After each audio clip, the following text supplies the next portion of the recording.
Si tu ne communiques pas les choses, tu dois arrêter d'attendre que les gens soient dans ton cerveau. C'est comme le mécanisme de tomber à chaque fois malade dès que t'es en vacances, quoi. Les conseils que je vais donner aux autres, j'ai du mal à les intégrer à mon propre fonctionnement. Je suis en bonne santé, ma famille va bien, j'ai un boulot, comme tu disais, j'ai un mari, j'ai une maison. Enfin, tout va bien, mais je sens que je vais pas bien. De temps en temps, on se rend compte qu'on garde énormément pour soi et qu'après, il y a un moment où ça pète et qu'on n'a plus le choix que de le dire. Si j'accumule 1 ou 2 journées où vraiment je fais rien, je me sens très très nulle.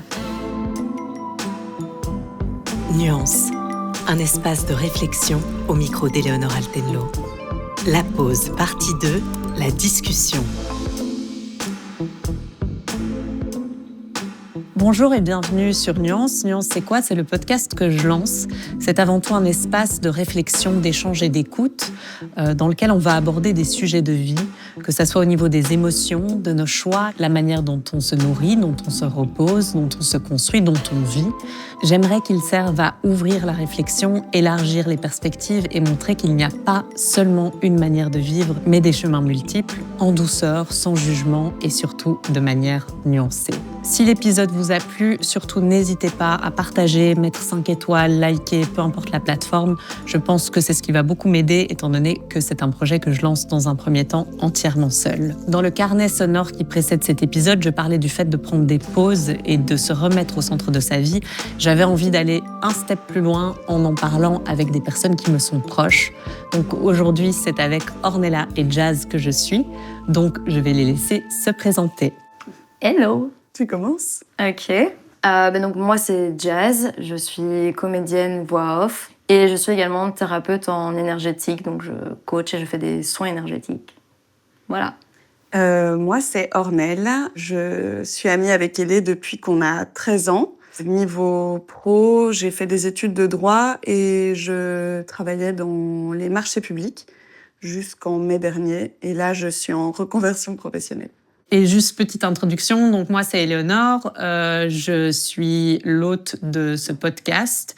Je suis community manager, j'ai fait des études de communication et puis j'ai travaillé pendant plus de 8 ans dans une boîte dans les assurances et je suis aussi, alors pas vraiment en reconversion professionnelle, mais dans un moment de ma vie où j'explore ce que je vais faire et de quelle manière. Donc voilà, la première question que je me pose, c'est de savoir déjà comment vous allez aujourd'hui. Mais je vis une période assez compliquée pour ma part niveau relationnel. Je dois pas mal bouger de chez moi en ce moment, donc ça a clairement un impact sur mon système nerveux. Je vais bien parce que je pense que je prends les bonnes décisions pour mon avenir. Je sais que je vais vers un mieux, mais c'est vrai que là, ça fait 1 mois et demi où c'est un peu compliqué et tout arrive en même temps. Et toi, Jazz? Moi ça va plutôt bien avec le retour du soleil qui est très important pour moi. Non, globalement ça va. Je dirais que je suis à un moment de ma vie où il y a des changements qui vont arriver. Je sais pas exactement quand, mais j'ai des projets de déménager à l'étranger, donc ça serait assez chamboulant par rapport à mon travail qui va évoluer, par rapport à mes relations proches. Là, je suis pas encore trop impactée par ça, mais ça me travaille beaucoup, donc c'est toujours un peu en fond, mais à part ça, ça va. Ben moi, si vous voulez tout savoir, ça va plutôt bien. Je pense que je suis à un moment de ma vie où j'ai quand même pas mal travaillé sur plein de choses, en fait. Sur moi, la façon dont je vis et au quotidien, mes envies et surtout le fait d'apprendre à me connaître, quoi. Donc aujourd'hui, j'ai l'impression qu'il y a un socle qui est quand même relativement stable. Il y a évidemment toujours des perspectives d'amélioration par rapport à ça, mais au moins, je me sens sur sur un socle stable, quoi. Après, forcément, vu que c'est un moment qui est pas stable en surface parce que pas de boulot, parce que je sais pas ce que je vais faire demain, etc. Il y a des moments de haut et de bas, mais au moins le fond est quand même bien solide, quoi. Et du coup, ce que je me demande aussi, c'est comment est-ce que vous prenez soin de vous? En fait, ça a toujours été une grosse question pour moi, dans le sens où j'ai toujours plus eu cette évidence de savoir prendre soin des autres, mais de pas savoir concrètement ce que ça veut dire prendre soin de moi. Quand on me dit prends soin de toi surtout, je suis là mais ok, je sais pas par où commencer ou comment faire. Je pense que ça va plus tablé sur du repos ou de faire des petites choses au jour le jour qui vont me faire plaisir. Ça peut être manger quelque chose qui me fait plaisir, ou ça peut être lire ou regarder quelque chose, m'acheter des fleurs, voilà. Mais au-delà de ça, j'ai encore du mal à comprendre ce que ça veut dire.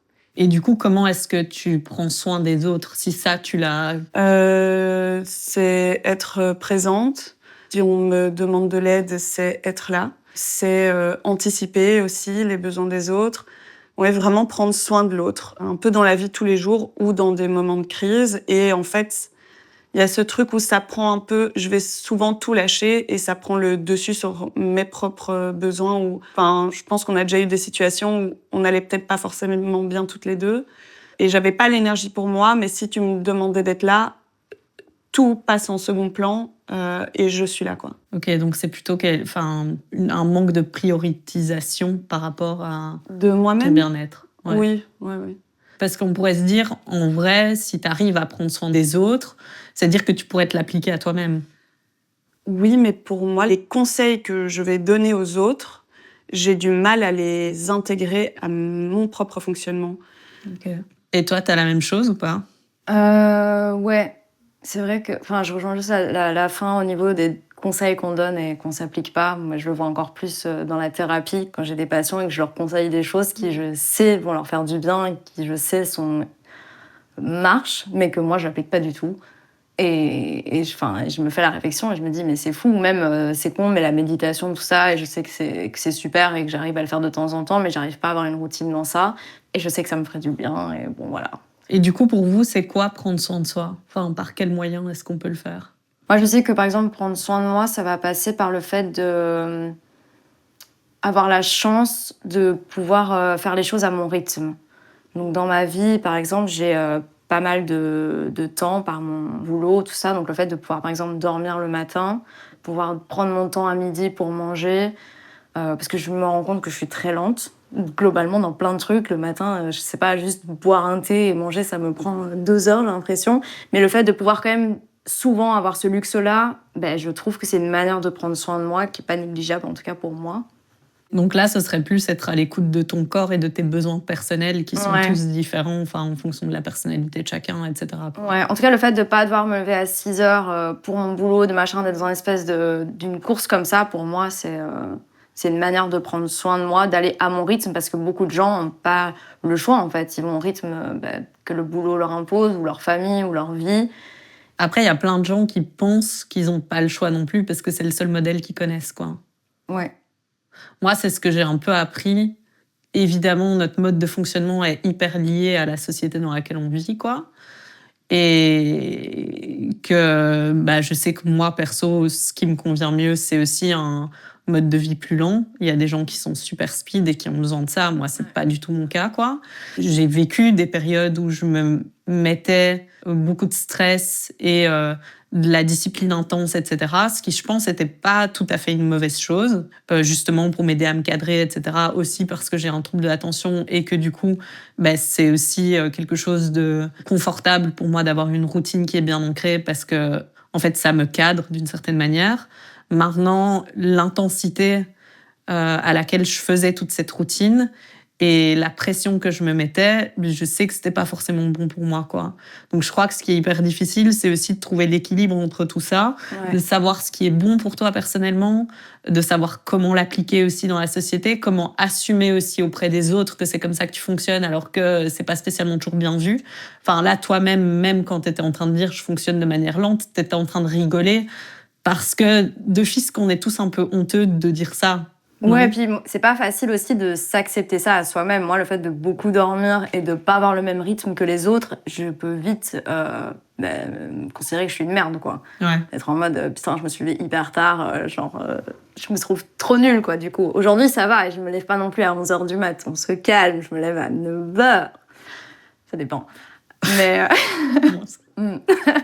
Mais il y a quand même un sentiment profond où tu peux vite être en mode vas-y, je sers à rien, enfin c'est pas normal, c'est très ado ou j'en sais rien, alors que c'est juste des rythmes différents et que moi ça me va comme ça. Oui, et tu pourras accomplir, enfin tu vois, si on fait une quantification du truc, tu pourras accomplir le même nombre de tâches sur la journée et juste avoir commencé plus tard. Ouais. En fait, du moment que tu tires trop, je pense que tu peux l'accepter et te sentir bien dans ce quotidien-là. Et je sais qu'une des choses que j'avais remarquées après que j'ai arrêté de bosser, c'était de me dire « Ok, mais en fait, pour mon avenir, je veux un travail qui, en fait, s'incorpore dans mon quotidien, mais que mon quotidien ne s'adapte pas à mes horaires de travail. » Et vraiment, par exemple, rien que... Moi, je sais pas faire du sport le soir. Enfin, c'est pas quelque chose qui me motive. C'est vraiment plutôt le matin. Je suis très active le matin. Et donc, je m'étais dit « Ok, ben, j'aimerais trouver un cadre pro qui s'adapte, en fait, à ça. » Parce que ça fait partie, effectivement, de prendre soin de soi et que tout ne tourne pas autour de toute cette question du professionnel. Bon, effectivement, ça reste quand même une sécurité pour vivre au jour le jour. Mais ça prend énormément de place et je trouve qu'on ne se pose pas assez de questions par rapport à ça. Mais j'ai l'impression que ça, c'est aussi un peu dans tous les domaines. On a tendance à essayer de faire en sorte de plus nous adapter plutôt que faire en sorte que la société soit adaptée à nous, ce qui serait de toute façon extrêmement c'est compliqué. Un système qui est déjà bien installé. Ouais, c'est clair, mais alors comment faire en sorte que nous, dans cette société qui peut ne pas forcément nous convenir à tous les niveaux, prendre soin de soi pour ne pas arriver à des dérives ou à un épuisement ou à des situations... Ouais, je pense qu'il faut nous sensibiliser à ça. Moi, je pense pas dans mon cadre d'éducation, qui était très bon, hein, mais dans mon cadre d'éducation et familial ou même amical, avoir eu en fait cet apprentissage de tu dois prendre soin de toi. Alors que je pense que par exemple nous trois, si un jour on a des enfants, c'est quelque chose auquel on va plus les sensibiliser et dire ok, attention là, parce que peut-être que tu le sais pas, mais t'es en train d'aller de pousser un petit peu trop loin. Je pense que j'ai oublié la question, mais c'était la réponse à la question. C'est qu'il faut voir c'est quoi ta priorité. Si ta priorité, comme moi, c'est le fait d'avoir du temps, de pouvoir aller à ton rythme, bah, se dire, ok, du coup, je dois réfléchir en fonction de ça. Si ta priorité, c'est te payer des trucs qui coûtent cher, j'en sais rien, tu veux faire des soins tous les week-ends ou t'envoyer des gros week-ends luxe, bah, du coup, ok, tu vas plus bosser, mais peut-être tu vas gagner plus d'argent. Et en fait, c'est parce que c'est ça qui va t'intéresser. Donc, c'est quoi ta priorité quand tu prends soin de toi? Ça veut dire quoi? Qu'est-ce que c'est? Et une fois que tu l'as défini, ensuite, tu t'ajustes peut-être par rapport à ça. Chose que je pense on fait inconsciemment.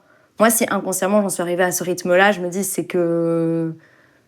Enfin, c'est ce que je recherchais sans le savoir, tout comme les gens qui travaillent comme des oufs, mais qui derrière ont la baraque de dingue et que j'en sais rien. Enfin. Ouais, mais peut-être parce que toi, tu sais aussi quel est ton objectif. Parfois, les gens, ils vont chercher un objectif qui n'est pas forcément celui qui leur convient. Et je pense qu'à terme aussi, avoir un objectif, par exemple, de surrentabilité pour avoir du profit et pour, comme tu dis, s'acheter sa baraque sur du long terme, c'est pas vraiment tenable, quoi.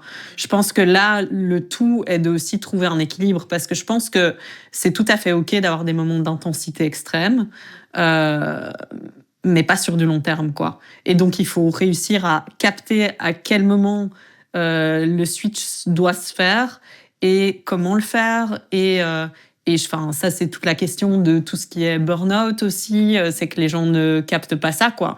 Mais je pense qu'il y a aussi une sorte de valorisation du fait d'être un peu...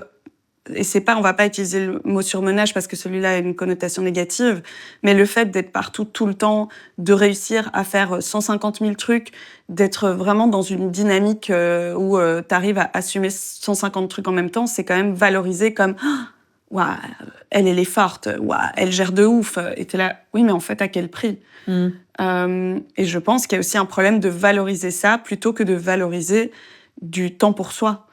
Où en fait, c'est pas parce que tu ne fais rien, enfin rien dans le sens d'accomplir quelque chose, que en fait ça ne devrait pas être valorisé parce que comme tu le disais, des temps de pause en fait. Ouais. Enfin c'est comme quand on te dit quand tu dois passer des examens, étudier quelque chose, etc. On te dit arrête-toi un moment et il faut que tu dormes parce qu'en fait ton cerveau il a besoin d'un reset et c'est là qu'il va mémoriser les choses. Ben, c'est un peu la même chose. Ouais. T'as besoin de pause pour pouvoir reset et mieux fonctionner.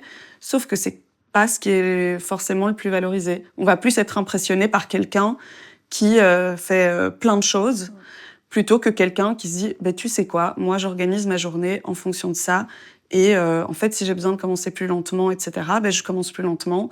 Et il y a un équilibre qui se trouve et qui est peut-être plus sain. Mais c'est culturel aussi, je crois. Au Japon, c'est assez valorisé.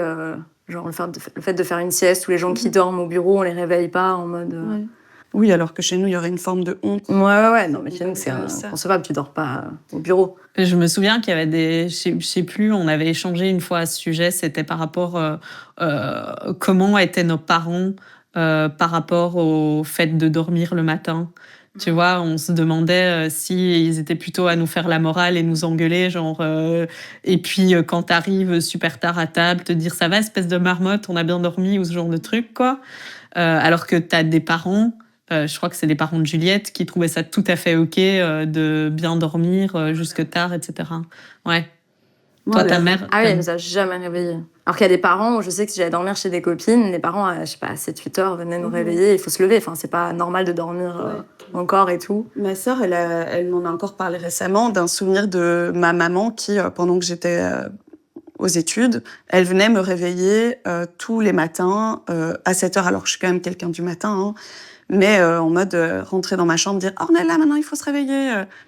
Et ma sœur était là, mais allez, fous-lui la paix, elle est aux études, elle gère ses études, laisse-lui avoir son rythme. T'as pas besoin de la réveiller constamment, et en plus avec ce truc assez brusque de la porte, quoi, qui s'ouvre, et c'est un peu intrusif. D'autant plus que, alors on a tous nos chronotypes qui sont différents, mais en fonction des tranches d'âge, je pense qu'il y a des choses qui sont même carrément prouvées, que l'adolescent a besoin de plus d'heures de sommeil, etc. Donc c'est hyper contre-productif de faire un truc comme ça, quoi. Oui, mais je pense qu'il y a un peu ce truc de l'avenir appartient à celui qui se lève tôt, quoi. Ouais. Et donc, t'as un peu cette vieille croyance de plus à nouveau valoriser ça.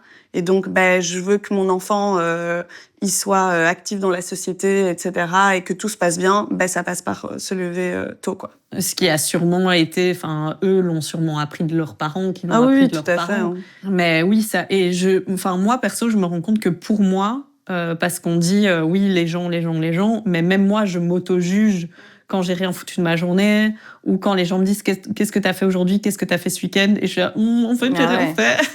Oui, mais t'as eu cette réflexion-là récemment, et puis t'as dit, en fait, non, j'ai fait plein de choses. J'ai fait ci, ça. Et c'est pas parce que t'es resté chez toi et que t'as fait des trucs chez toi que t'as rien fait de ta journée. En fait, ça m'arrive souvent quand je reste à la maison et que, a posteriori, quand on me demande ce que j'ai fait, je dis j'ai rien fait, et puis que j'énumère, je dis mais en fait, j'ai quand même avancé sur ma réflexion de podcast, j'ai quand même fait... mais c'est des trucs qui sont pas dans l'action physique. Du coup, t'as l'impression que t'as rien foutu. Puis t'as la culpabilisation aussi, que dès qu'il y a un petit rayon de soleil dehors, t'es là, oh putain, ma mère, elle m'engueulerait parce que je suis pas dehors en train de profiter du soleil et que je suis à la maison comme une grosse ado, quoi. Et au final, j'avoue que c'est quand même important d'aller prendre l'air et de s'aérer le cerveau, etc. Mais de là à croire qu'on ne fait rien parce qu'on n'est pas actif physiquement, etc., même s'il faut l'être un minimum, en fait, ce qui est négatif par rapport à ça, c'est surtout la culpabilité qu'on a autour de ça, quoi. Ouais. Après, moi, quand je fais rien physiquement, genre, imaginons, je reste toute la journée au lit ou assise, je sens qu'il y a un problème de circulation aussi. Hein. Ouais. Donc ça, oui, je pense que ça, c'est quand même se donner un petit coup pour s'activer. C'est pas mal. Non, c'est clair. Et puis, je pense que ça rejoint aussi ce que je disais tout à l'heure sur le fait qu'il y a un temps pour tout, quoi. Et que de temps en temps, on peut avoir des périodes où, justement, quand on sent qu'on a un peu trop tiré sur la corde, avoir 2-3 jours où on fait pas grand-chose, même si on sort quand même prendre l'air, etc., c'est pas dramatique, quoi. Non, mais je vois ce que tu veux dire de culpabiliser de ça. Comme si tu avais perdu du temps. Et est-ce que vous avez déjà été à bout dans... Je pense à bout. On doit préciser. Ouais, alors à bout, c'est le chien de Jazz. Alors on y pense. Moi, j'y pense à chaque fois que je dis être à bout. Est-ce que vous avez déjà été à bout dans une situation ? Moi, ces derniers mois, cette dernière année, où en fait, je détecte pas que je suis à bout mentalement, émotionnellement, etc. Et donc, ça se traduit physiquement. Et même, j'avais eu mon zona ophtalmique il y a 1 an. Et même là, j'ai encore continué jusqu'à ce que là, j'explose en mai. Et là, c'est nerveusement, j'ai explosé. Et en fait, c'est vraiment le corps qui s'arrête, quoi. Comment ça s'est manifesté? Donc, tu as eu ton zona. Besoin d'extérioriser, c'était des crises d'anxiété, c'était beaucoup de pleurs, c'était le fait de ne plus savoir gérer même des toutes petites situations. Et puis physiquement, quoi. Physiquement, une grosse fatigue. Enfin ouais, c'est comme on dit, une sorte de shutdown. Et même au niveau de la mémoire, perte de logique. Et tout est trop en fait. Tu penses que c'est quelque chose que tu aurais pu anticiper? Ben en fait, j'ai toujours fonctionné comme... C'est la première fois en fait où je me mets à l'arrêt, mais depuis que j'ai 11-12 ans, je fonctionne que en quelque sorte, survie. Parce que il y a plein d'événements dans ma vie qui ont fait que je n'avais pas d'autre choix que de fonctionner. Enfin, c'était pas une question, en tout cas à ce moment-là, de me dire step back et prends soin de toi et respire, quoi. Et donc, je pense que ça, c'est un peu ce terrain-là sur lequel je me suis construite pour mon adolescence et mon jeune âge adulte, et puis adulte maintenant, où j'ai 35 ans, où en fait, c'est un système où je me suis jamais posé de questions que de fonctionner comme ça. Parce que ça a fonctionné jusque-là. Mais ça induit le fait de mettre beaucoup de choses sous le tapis, et c'est comme des gestions de crise ponctuelles. Et c'est, OK, pas de place à l'émotionnel maintenant, je vais gérer le moment de crise, on verra après. Sauf qu'après, en fait, on ne se repenche plus sur le côté émotionnel. Et donc, c'est, je pense, une accumulation, sans qu'on s'en rende compte, au niveau du cerveau, au niveau du corps. Ça laisse des marques partout. Et je pense que c'est arrivé parce que je suis arrivée dans un moment très stable dans ma vie. Là où j'ai toujours été dirigée par les insécurités. Là, j'avais pas forcément peur de quoi que ce soit. Vie stable avec un boulot, une maison, un mari, une famille qui va bien. Et donc, je pense que c'est là que tout est un peu ressorti, comme si c'était le moment, quoi. Parce que tu as l'impression que c'est dans la stabilité que... Pour moi, ouais. Ça a pu s'exprimer dans la stabilité, me dire « Ok, maintenant, tu dois plus avancer sur quelque chose dans ta vie. Et donc, maintenant, c'est maintenant que tu peux souffler. » En fait, c'est comme si tu avais un spot à chaque fois sur quelque chose en particulier, voilà. Et que là, il était plus sur rien. En fait, et donc ça s'est mis post à nouveau travaux chez moi, mais c'est un passif un peu lourd. Et donc, en fait, on a de nouveau eu des travaux. Et à partir du moment où ça a été réglé, je me suis dit, OK, là, en fait, je peux tout lâcher parce que j'ai une sorte de terrain confortable qui me permet de lâcher prise, quoi. C'est comme si tous ces trucs-là s'étaient accumulés et que là, c'était visible à ce moment-là. C'est comme le mécanisme de tomber à chaque fois malade dès que t'es en vacances, quoi. C'est dès que le corps, en fait, a le temps. C'est genre, il a l'énergie, le temps pour tomber malade, quoi. Pour gérer ça. Ça vous arrive souvent? Non. De tomber malade en vacances, non? Non. Moi, ça m'arrive hyper souvent. Ouais, toi, c'est... Enfin, ça m'arrive de tomber malade tout le temps. Mais c'est vraiment ton esprit qui se dit OK, ben en fait, là, maintenant, je peux me focus sur ça, quoi. Il n'y a pas d'autres priorités, donc let's go, on plonge. Et toi, t'as déjà été à bout? Non, comparativement... Et il y a des moments où t'as déjà senti que ça pouvait arriver? Non, j'ai eu des moments où ça allait pas, des moments où j'en pouvais plus dans mon boulot ou dans certaines fins de relation, mais jamais à un niveau hyper grave ou intense. Et à chaque fois, ça se... Rééquilibrer après. Ouais, c'est ça. Je gère la situation, le boulot, je le quitte, le mec, je le quitte. Non, mais je veux dire... Non, je vais pas dire ça comme ça. Mais je veux dire, les situations, je suis jamais restée longtemps dans une situation qui ne m'allait pas. Donc, je sais que mon boulot en France, je mordais sur ma chic, comme on dit, parce que je devais tenir encore 3 mois le temps de mon préavis ou un truc comme ça. Et voilà, après, tu passes à autre chose. Mais j'ai jamais été longtemps dans une période horrible ou comparativement à tes histoires à bout comme ça. Et tu dirais que c'est parce que tu arrives à bien capter les situations qui ne te conviennent pas ou parce que tu es très chill et que tu supportes beaucoup de situations ou un mix des deux ou autre chose? Bonne question. Je pense que je suis à l'écoute beaucoup de moi, de mes... Puis de base, tu vas aussi moins te mettre dans des situations. Ouais. pas bien pour toi. Ouais, J'ai je pense qu'il y a l'impression. beaucoup de ça. Comme tu dis, je sais d'avance que je vais pas gérer ou que ça va pas m'aller, donc je m'impose pas certaines situations, mais du coup, il y a les défauts de ça parce que je manque parfois aussi de faire certaines choses parce que je suis en mode, ah non, c'est trop difficile ou ah, c'est trop chiant.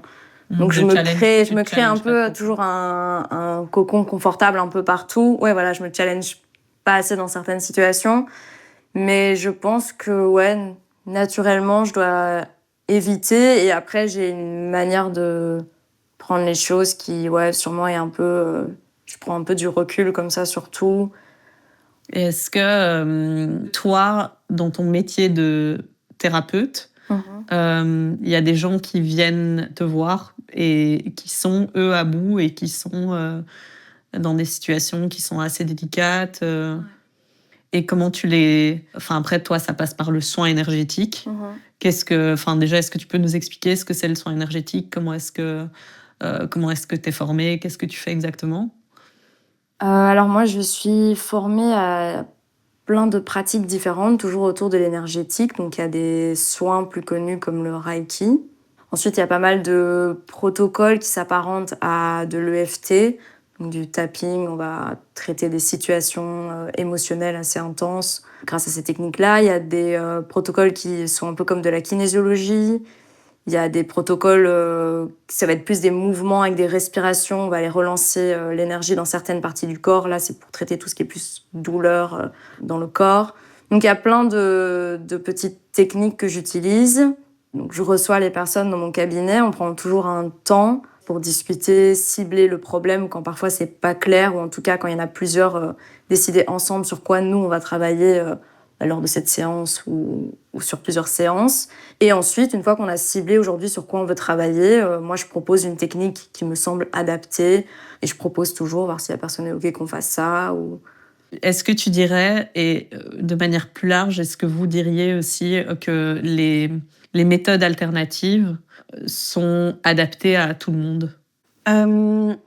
Faut pas forcément y croire. Moi, je pense que rien que le fait de pouvoir prendre soin de soi a un effet, de prendre un moment pour soi. Je pense que c'est déjà le fait de reconnaître que il y a peut-être quelque chose sur lequel je dois travailler. Ne pas ignorer en fait que peut-être que quelque chose ne va pas, mais juste le reconnaître, je pense que c'est déjà quelque chose.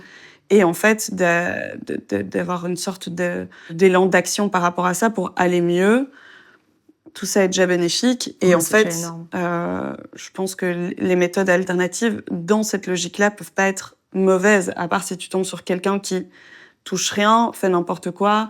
Imagine, tu vas chez un ostéo qui est en fait nul à chier et qui te fait du mal, oui, non, là, c'est pas bénéfique. Ouais. Le fait qu'il y ait déjà un élan de vouloir aller mieux, d'avoir fait des recherches, de booker, d'aller chez quelqu'un, pour certaines personnes, c'est énorme. Et après, c'est trouver la méthode qui, en fait, te sied, quoi, qui te va.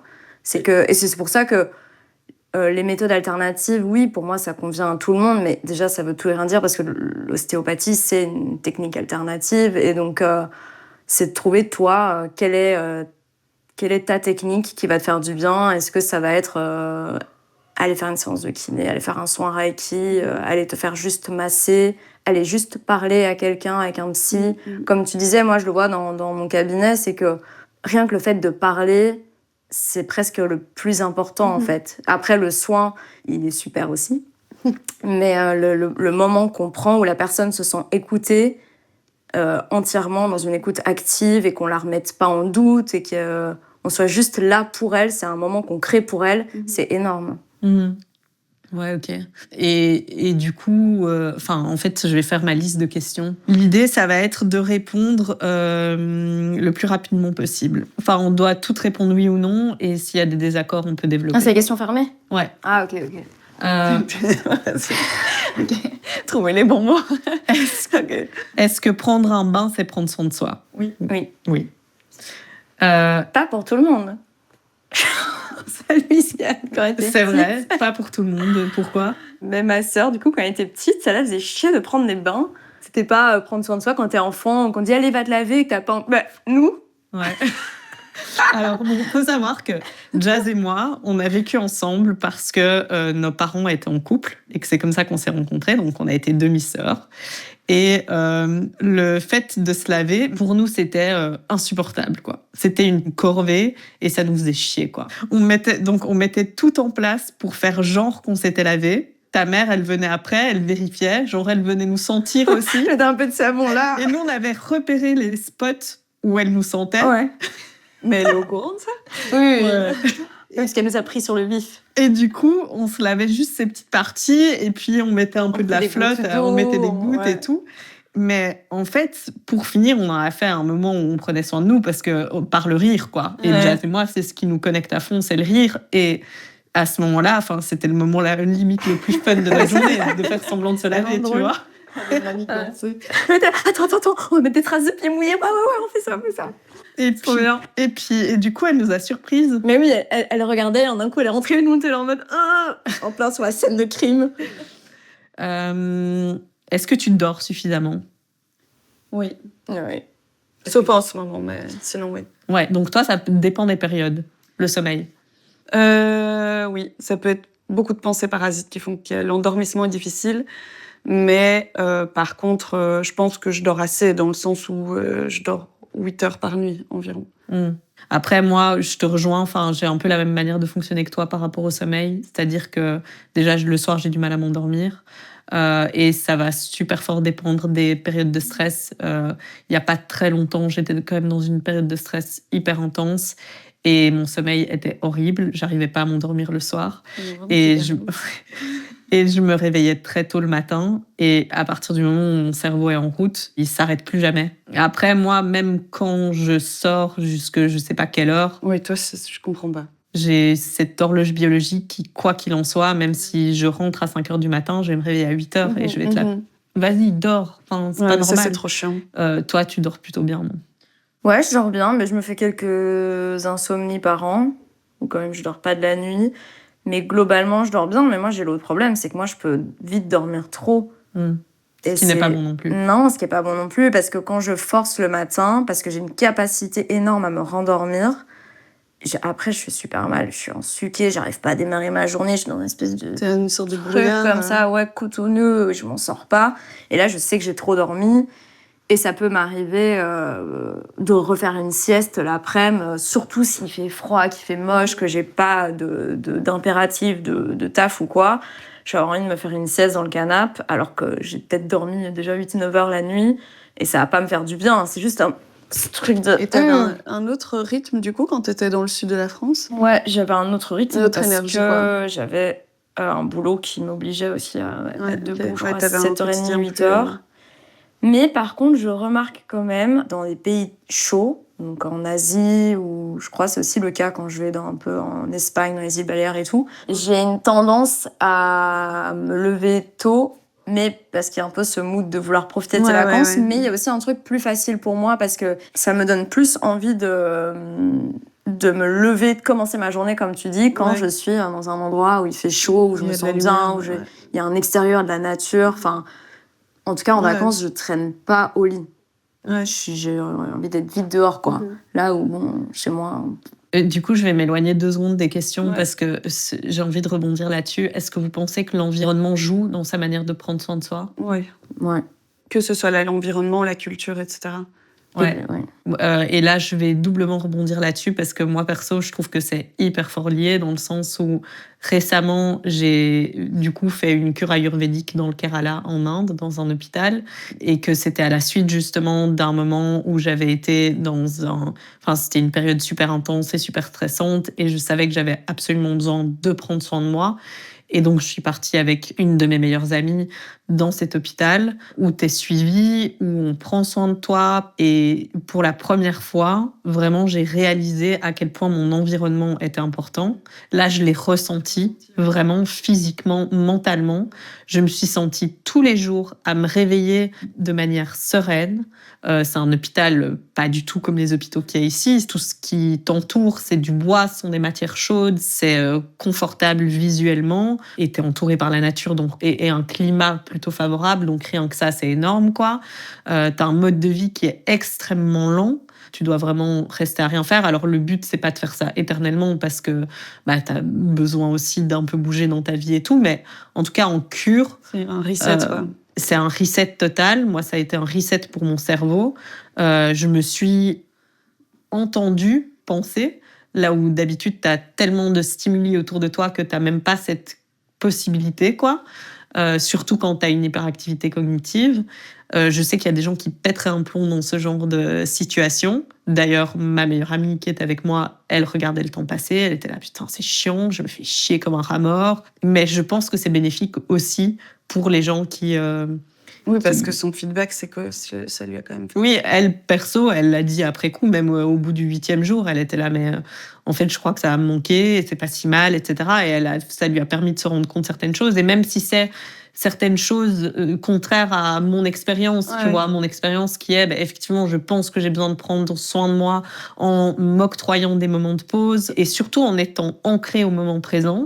Il y a certaines personnes qui pourraient a posteriori se dire ok, c'est utile, mais pour des périodes courtes, moi ça me convient pas sur tu vois, d'essayer de voir ce qui te convient et ce qui te convient moins, quoi. Et est-ce que ça t'a permis de faire ressortir certaines choses où tu t'es dit mais en fait ça pour moi c'est essentiel? Quand j'y étais, j'y ai quand même pas mal pensé au moment même. Je me suis dit tiens, comment est-ce que je vais récupérer des apprentissages et les implémenter dans ma vie de tous les jours, parce que je ne pense pas qu'on puisse vivre un rythme de cure ayurvédique ici dans l'environnement dans lequel on est. Ce serait débile. Mais aussi par rapport aux projets qui te stimulent. Oui. Et puis au-delà de ça, c'est pas adapté, quoi. Ouais. Parce que moi, je dirais pas moralement, mais psychologiquement, les journées où je fais plein de trucs, je me sens hyper bien aussi le soir. Ouais, il y a une Je suis satisfaction de il y a une l'accomplissement, satisfaction et physique et psychologique en mode ok, j'ai fait ça, j'ai fait ça, j'ai fait ça, je me sens bien, Et je suis tu bon dors mood. mieux aussi, en fait. Ouais. Donc, c'est vraiment l'équilibre. J'adore ne rien faire. Alors mais... qu'on parlait du fait d'être inactive et de culpabiliser. Juste avant, au début. Mais là, j'ai pas l'impression que c'est ce sentiment, il est lié à la société, au fait de culpabiliser de rien faire et en mode j'ai fait plein de trucs, c'est bien, j'ai été un bon petit citoyen. C'est vraiment par rapport à moi, je le sens. Les journées où j'ai bougé, où j'ai fait plein de trucs, le soir, c'est pas la même énergie de fin de journée. Tu te sens un peu accompli en mode ok, fais ça. Et en même temps, il y a des trucs qui sont, que moi perso j'aimerais avoir dans ma vie de tous les jours ici et qui seraient le bienvenu, par exemple. Les conditions météo. Et ouais. Du coup, la question suivante, c'était est-ce que tu arrives à dire non sans te justifier? Non. Non, c'est l'apprentissage de cette année. Mettre des limites et dire non sans me justifier. Comme si c'était pas légitime de ma part. Déjà, est-ce que tu arrives à dire non tout court, même en te justifiant? Un peu plus. Mais... c'est même pas de base quelque chose qui me passe par la tête. Et toi? Non, impossible. Impossible. Ce sera des kilos de justification. Et à moi-même, je suis la première à qui je vais me justifier. Il y a des propres choses que je vais me dire non à moi et me dire oui, mais c'est parce que du coup, et puis c'est mieux que... Et avec les autres, encore plus. Moi, je dirais que ça dépend des situations. Je crois que j'arrive clairement à le faire mieux que toi. Ouais. Et là, je pense surtout à quand on me propose des activités. Typique, le fait d'avoir un agenda rempli, c'est un truc qui m'angoisse sans que je le conscientise, quoi. Est-ce que c'est dû au fait que ton temps soit déjà, prédisposé à quelque chose? Voilà. Et que tu n'aies plus cette liberté de choisir ce que tu veux faire au moment même par rapport à comment tu te sens? Je crois que j'ai besoin de liberté, mais le fait de savoir dans ma tête qu'il y a plein de choses, ça va m'angoisser, quoi. Pas tant dans la visualisation, de regarder mon agenda, mais dans l'imagination, quoi. De me dire, oh, il y a ça, ça, ça comme et si ça. Comme si t'avais pas de répit. Comme si j'avais pas de reprendre temps ton pour souffle, moi, quoi. de temps libre, quoi. Peut-être que tu les vis un peu comme des obligations. Mais ça, je crois que c'est hyper fort lié à ma santé mentale et ma personnalité aussi. J'ai quand même un terrain qui est hyper angoissée. Et du coup, il y a des périodes où je suis très bien et j'ai envie de voir du monde et je me nourris de ça et tout. Et d'autres moments où ça va m'angoisser. Et c'est tellement imprévisible que, ça dépend du contexte, ça dépend des moments de ma vie, ça dépend de mon cycle. Oui, j'allais dire, il y a de ma l'impact, fatigue et tout ça. de tout ce qui est hormonal. Que si je prévois des trucs à l'avance et au moment même, je suis là, putain, ça me stresse de ouf et je suis pas bien et je me sens mal. Et Est-ce que tu penses pas que tu t'es entouré de gens qui sont réceptifs à ça? ouais, T'as un peu, je pense, pu faire un tri dans ta relation par rapport à ça. je sais pas si c'est faire un tri. Oui, c'est un peu Je crois que c'est péjoratif de dire déjà ça comme ça, mais... Non, mais c'est clair que je me suis entourée de gens Mhm. qui sont très compréhensifs Ouais. par rapport à ça. Donc, vous faites partie. Mais ça, je pense que ça fait partie de prendre soin de soi. Ouais. C'est l'environnement. Eh ben, tu sais, un autre truc qui fait partie de ça, c'est que dans cette même idée, j'ai commencé aussi à éduquer les gens sur cette Mhm. question. Donner une grille de lecture aussi, quoi. Ouais. Les gens, ils sont pas au courant de ton mécanisme de fonctionnement. Et donc, à partir du moment où tu dis, en dernière minute, je viens pas, ou que à l'avance, tu dis, je ne veux pas m'engager, ils vont se dire, c'est mal poli, elle s'en fout de nous. Mais prendre soin de soi, il y a quand même un peu ce truc de... C'est très individuel, alors qu'en fait, non, je pense que ton environnement et ton environnement relationnel fait partie de ça aussi. Ouais. De vraiment nourrir ce truc et cette communication autour du fait de... Mais en fait, pour prendre soin de moi, j'ai aussi besoin de ça, et est-ce qu'on peut m'aider là-dedans? Mais du coup, tu penses que le fait de prendre soin de soi, ça passe par le fait d'oser bien s'entourer, demander de l'aide, communiquer? Ouais. Ce qui n'est pas du tout inné chez moi, hein, mais je le ressens dans mes relations maintenant dans lesquelles je me suis vraiment investie. Et avec, comme tu dis, communiquer à l'autre et pas avoir peur de communiquer certaines choses, eh bien, maintenant, les autres sont même plus à même à détecter avant moi, genre, OK, Ornelle, genre, là, step back, ou là, en fait, il te faut peut-être plus ça, ou m'envoyer un message pour me dire, oublie pas de prendre soin de toi, ou...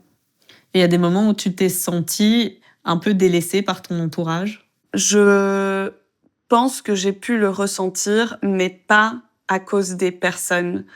C'est comme si j'attendais qu'on vienne vers moi sans que je demande rien. Sauf qu'en fait, il faut arrêter ce système-là. On peut pas en vouloir aux autres de ne pas être présent si, en fait, on reste dans son petit truc sans demander de l'aide ou sans exprimer des besoins très clairs. Pour moi, il y a cette responsabilité où je l'ai appris du coup en me disant mais là je suis un peu toute seule, ou là on n'a pas fait ci ou on n'a pas fait ça. Si tu ne communiques pas les choses, tu dois arrêter d'attendre que les gens soient dans ton cerveau et se rendre compte de ça à ta place. Enfin, sans que tu le communiques en tout cas. Parce qu'en fait, ça va juste créer des frustrations. Ça crée des frustrations, ça crée en fait une sorte d'engrenage de croire que l'autre personne pense quelque chose ou agit d'une certaine façon qui va un peu à l'encontre de toi, alors qu'en fait, la personne est juste en train de vivre sa vie. Et c'est là où je pense que c'est important de demander de l'aide, ou en tout cas de communiquer un état de santé mentale ou physique, et arrêter de croire que les gens vont tout sucer de leur pouce. Enfin, non. Et dans l'autre sens, pour rejoindre ce que tu es en train de dire, c'est clair qu'il ne faut pas hésiter à communiquer, mais je pense qu'il ne faut pas hésiter à demander comment va l'autre non plus. Ah oui, ça évidemment. Ouais. C'est important de prendre soin de son entourage aussi, d'essayer de se sensibiliser et d'être sensible aux signaux, et même s'il n'y en a pas. Et on a eu cette réflexion aussi de dire, mais quand tu penses à demander des nouvelles à quelqu'un, fais-le en fait. Ouais. Parce que c'est pas anodin d'avoir cette pensée. Enfin, ça coûte rien en fait de prendre ton téléphone, d'appeler, d'envoyer un message, de dire coucou, je pense à toi. Enfin, c'est un truc qui vient apporter un soleil énorme dans la vie des gens. Oui, je pense aussi que tout peut être communiqué dans le sens où même si la personne qui demande des nouvelles ne va pas forcément bien, elle peut dire écoute, j'ai pas forcément l'espace pour ça en ce moment, mais on peut programmer, ou juste en fait je te recontacte quand ça va mieux, mais ça ne veut pas dire que tu n'existes pas ou que je ne pense pas à toi. Ouais. Est-ce que tu penses que tout le monde devrait faire une thérapie? Oui, totalement. Ouais, moi aussi. Est-ce que faire la fête, c'est prendre soin de soi? Ça dépend. Je pense que tout est une question d'équilibre, et effectivement, l'excès n'est jamais bon. Donc, faire la fête de manière excessive ou ponctuellement, mais dans l'excès, ça, c'est pas bon. Alors, je pense que pour reprendre la base, ça correspond pas à tout le monde. Ça veut dire quoi, faire la fête? Enfin, est-ce que ça te correspond? Est-ce que tu aimes sortir? Est-ce que c'est quelque chose qui te procure du plaisir ou pas? Et puis après, par la suite, je suis d'accord avec toi de trouver un équilibre, parce que boire un verre de temps en temps, si au final, le lendemain, t'es rempli ou t'es comblé d'avoir quelque chose. Ouais. Mais je sais que la période où moi, j'ai fait la fête de ce que je considère de façon excessive, il y a aussi tout un côté où tu emmagasines une fatigue et petit à petit, tu te rends compte que tu n'as plus d'énergie pour construire. Peu importe quoi, tu n'as plus d'énergie. Et c'est là où, pour moi, non, ça n'est pas prendre soin de soi parce que tu te nourris de rien d'autre. Prends soin de toi parce que tu te changes les idées. Ouais. En fait, c'est juste pour ça. moi, c'est une sorte de fuite. Tu tapes un extincteur sur quelque chose que tu fuis. Et donc, ça dure un petit moment, mais ça revient. Et donc, tu es un peu dans cet engrenage de... Tu n'affrontes pas quelque chose qui doit être affronté. C'est de la fuite. Tu te changes les idées, quoi. Bon, ce n'est que mon avis vis-à-vis de mon expérience, mais... Ton avis qui est plus qu'appréciable. Merci. Alors, est-ce que tu te sens coupable quand tu fais rien? Non. Donc, Jazz, oui. Ornel, non. Non, parce que je suis très active et que, en fait, c'est des moments où je suis là... Waouh, putain, ça fait du bien de rien foutre, en fait. Mais ça ne dure que... C'est sporadique, quoi. Et toi, Jazz? Oui, parce qu'à l'inverse, je dirais que je suis pas la plus active, sauf quand, à nouveau, j'ai des impératifs, et donc voilà. Donc, oui, si j'accumule 1 ou 2 journées où vraiment je fais rien, je culpabilise et je me sens très, très nulle. Et moi, oui, je crois que globalement, je culpabilise quand je fais rien, mais... Enfin, ça dépend. Mais ça dépend, oui, un dimanche, je fais rien, je chill avec mon mec, on mate des trucs, je culpabilise pas du tout. Mais bon, c'est pas rien faire. T'es avec ton mec, tu regardes un film. Oui, mais alors c'est quoi rien faire? C'est comme ça. Moi, rien faire, c'est être sur mon tel, c'est scroller, c'est être dans le canapé, mais ça, un dimanche, c'est ce que je fais aussi. Mais déjà, là, t'ajoutes l'aspect sociabilisation. Parce que t'es avec quelqu'un, tu fais quelque chose avec quelqu'un, même si vous parlez pas, j'espère, pendant tout le film. Alors que pour moi, rien foutre, les trucs qui vont vraiment me faire culpabiliser, c'est quand je scrolle pendant... Ouais, voilà, j'allais dire, en fait, passer trop de temps sur mon tel, c'est vraiment ce qui me fait aussi culpabiliser de ouf. Ouais. Est-ce que t'as déjà eu honte de prendre soin de toi? Blanc. J'ai pas souvenir. En tout cas, je sais pas si j'ai déjà perçu de la honte, mais il y a un petit truc où si je me book un soin ou quoi, je suis un peu genre pas timide, mais je vais pas le proclamer, quoi. C'est un petit truc perso et... Moi, je suis hyper fière. Ouais. Je suis là, ouah, les gars, je me suis réservé un massage, t'imagines? Ouais. Moi, là où je vais plus avoir honte, c'est quand je dis non, quoi. Ah oui. Mais c'est prendre soin de soi d'une certaine manière, parce que... non à un massage? Non à une activité drainante. Ou, je sais pas, un anniversaire ou un... Ok, j'avais pas capté ça moi, comme j'ai ça. pas honte, mais culpabilisée. De putain de merde, on comptait sur moi, je suis pas à la hauteur de ce qu'on attend de moi. Mais j'ai pas vraiment honte parce qu'après, je suis là, bon, allez, maintenant, t'arrêtes un peu ce genre de truc. Enfin, je vais plus culpabiliser parce que je suis pas là pour des gens qui comptaient sur moi, mais j'ai pas honte vis-à-vis de moi-même de le faire. Ouais, je te rejoins. En fait, si, le truc que je veux dire, c'est qu'il n'y a pas il y a pas sentiment de honte, mais il y a la gêne de parfois te permettre de faire des choses que tu sais que les gens ne peuvent pas. Et donc, moi, il y a une certaine gêne par rapport à ça, tu vois. Le fait de beaucoup voyager, ça m'a gênée quelques fois parce que j'ai enchaîné beaucoup de voyages là. Et qu'en studio, je sais plus, il y a un directeur artistique qui me demande si je suis dispo, telle date. Et je venais de revenir de vacances et je dis « Ah ben non, je suis pas là ». Et spontanément, il me dit « Ah bon, tu repars ?» Et j'étais là « Oui ». Il était « Ah, et tu vas où ?» Et c'était à nouveau un gros voyage, c'est pas genre j'allais à Paris, quoi. Et ça m'a mis hyper mal à l'aise. Alors que mais il était trop... que lui était... Non, il était trop content pour moi, il était là. Et je crois même qu'il a dit en studio « Les gars, Jazz, elle a compris la vie. » Et donc il était hyper en mode « Putain, tu le vis, c'est trop cool. » C'est génial, ça, ce genre de réaction. Parce que ça dépend aussi parfois des réactions des gens, quoi. Et il y avait... Et ça t'a pas, genre, fait un peu avancer vers le truc de « Ben oui, en fait, pourquoi je devrais me sentir mal ?» Non, parce que c'est pas non plus un truc qui me...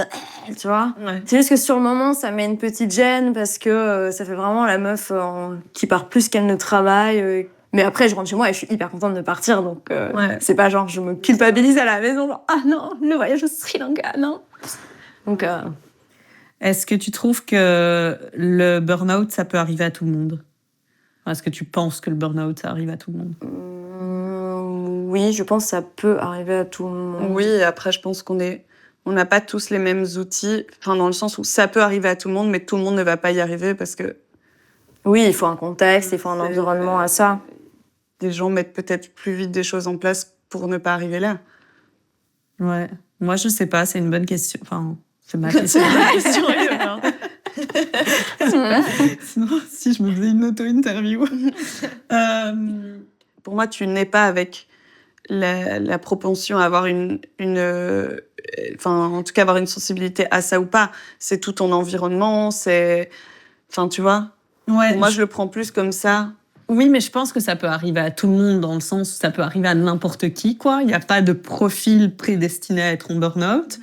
Mais je me demande s'il n'y a pas des gens qui... Bon, alors, d'office, à mon avis, il y a des gens qui s'en empêchent. Mais alors, j'en sais rien. Peut-être qu'ils vont se faire un cancer à 50 ans et qui vont être mal de ça, quoi. Mais est-ce qu'il n'y a pas justement des gens qui arrivent à prendre soin de soi et qui, qui au final, seraient à l'écoute avant même que ça... C'est sûrement. un peu ça que je voulais dire au début. Est-ce que tu penses qu'on parle trop de bien-être pour le moment? Je pense qu'on peut le voir de manière excessive dans le sens où c'est un sujet omniprésent, mais en fait, c'est nécessaire parce que ça ne l'a pas assez été avant. Donc, peut-être qu'il y a un truc d'excessif pour à nouveau arriver à un équilibre. Après, je suis d'accord. Mais tu dois mettre en exergue ce truc-là parce que ça n'a pas été assez mis en avant. Je pense qu'on va un peu dans l'autre extrême. Et donc, pour répondre à ta question, c'est pour moi, oui. Il y a un peu trop le bien-être dans tous les sens. Il n'y a plus que ça. Mais je pense qu'après, ça va se réguler et qu'on va trouver un peu le juste milieu. Ouais, je trouve ça important de parler beaucoup de bien-être et de sensibiliser. Enfin, de toute façon, comme dans tout, il faut passer par des extrêmes pour trouver l'équilibre après. Mais ce qui me dérangerait plus, c'est un peu les dérives, le surmarketing qu'il y a autour de ça, tous ces trucs-là, quoi. Est-ce qu'il y a des choses que vous avez apprises dans la difficulté et qu'a posteriori, vous vous êtes dit, tiens, ça, j'aurais pu l'apprendre autrement que dans la difficulté?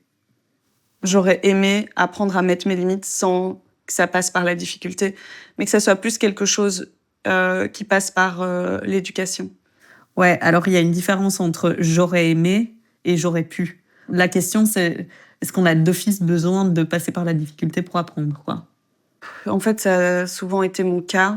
Enfin, j'aimerais que ça soit pas mon parcours, que ce soit systématiquement par ça, parce que ça apporte quand même un petit coup négatif. Mais je suis pas sûre que j'aurais appris autant si ça n'était pas passé par ce chemin-là. Qui était difficile et challengeant. C'était difficile, ouais. Je pense que ça permet aussi de réaliser pour soi-même beaucoup de choses, en fait. En tout cas, je regrette pas ce cheminement-là, mais c'est sûr que souvent je regarde et je suis là, waouh, putain, fallait les épaules quand même pour assumer ça. Et toi, Jazz? J'ai pas d'exemple concret et je pense que la difficulté elle peut être intéressante et peut-être faire aller aussi plus vite. Peut-être qu'il y a des process qui auraient pris 5 ans alors qu'en fait tu vas vivre un truc un peu dur mais il va y avoir un avant, un après et en fait sur le moment t'en chies mais après t'es content d'être passé par là, ça t'a appris et la difficulté peut être belle et après je pense qu'à l'inverse il y a imaginons des éducations super violentes, des enfants qui ont été frappés, maltraités. Bon, c'était pas nécessaire dans leur apprentissage, quoi. Ouais. Donc, mais tu vois, c'est pas exclusif. Ça peut pas être que via la difficulté. Non, voilà. T'apprends aussi par l'amour, par l'expérience qui n'est pas forcément difficile, etc. Mais c'est sûr que c'est, on va dire, je pense, un professeur efficace, quoi. Et ça peut créer aussi, je pense dans ton caractère, ça crée certaines choses, tu vois, de résilience, Ouais. C'est vrai que les gens qui ont eu des difficultés plus ou moins grandes dans certaines situations de leur vie, après, ça va faire qui ils sont et comment ils gèrent la suite des événements de leur vie. Donc, et eux te diront, si j'avais pas vécu ça aujourd'hui, j'aurais pas... Donc, Ouais. Après, moi, je pense aussi que ça dépend des choses à apprendre aussi. Et comme je le disais dans le carnet sonore, perso, mon voyage en Inde, par exemple, j'ai pas appris dans la difficulté. Pourtant, j'en ai appris, j'en ai retiré un enseignement énorme, mais c'était dans du confort absolu, quoi. Ouais.